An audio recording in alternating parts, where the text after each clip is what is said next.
Sizing Up an Exoplanet, presented by Science at NASA. Barely 30 years ago, the only planets astronomers had found were located right here in our own solar system. The Milky Way is chock full of stars, millions of them similar to our own Sun, yet the tally of known worlds in other star systems was exactly zero. What a difference a few decades can make. As 2014 unfolds, astronomers have not only found more than 1,000 exoplanets circling distant suns, but they're also beginning to make precise measurements of them. The old void of ignorance about exoplanets is now being filled with data precise to the second decimal place. A team led by Sarah Ballard, a NASA Carl Sagan Fellow at the University of Washington in Seattle, recently measured the diameter of a super-Earth to within an accuracy of 148 miles total, or about 1%. Remarkable accuracy for an exoplanet located about 300 light-years from Earth. It does indeed seem amazing, says Ballard. The landscape of exoplanet research has changed to an almost unrecognizable degree since I started graduate school in 2007. To size up the planet, named Kepler 93b, Ballard used data from NASA's Kepler and Spitzer space telescopes. First, Kepler discovered the planet. As seen from Earth, Kepler 93b passes directly in front of its parent star, causing the starlight to dim during transit. That dimming, which occurs once per orbit, is what allowed Kepler mission scientists to find the planet in the first place. Next, both Spitzer and Kepler recorded multiple transits at visible and infrared wavelengths. Data from the observatories agreed. 93b was really a planet, and not some artifact of stellar variability.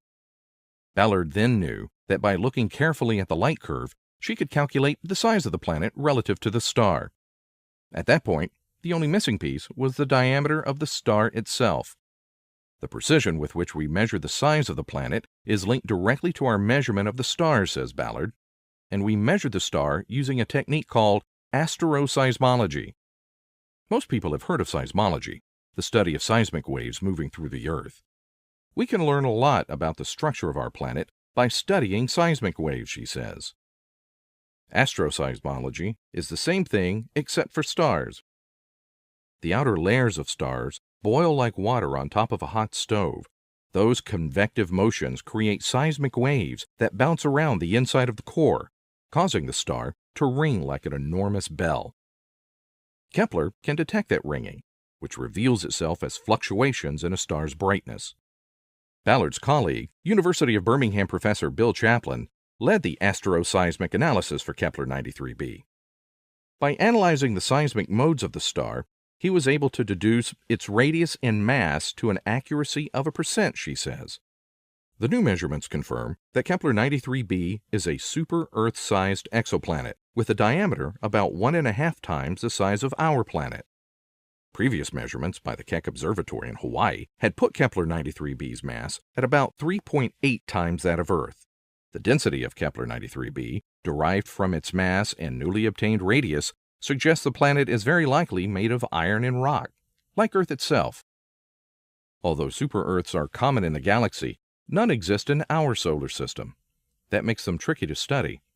Ballard's team has shown, however, that it is possible to learn a lot about an exoplanet even when it is very far away. For more news about the precise nature of planets, exo and otherwise, stay tuned to science.nasa.gov.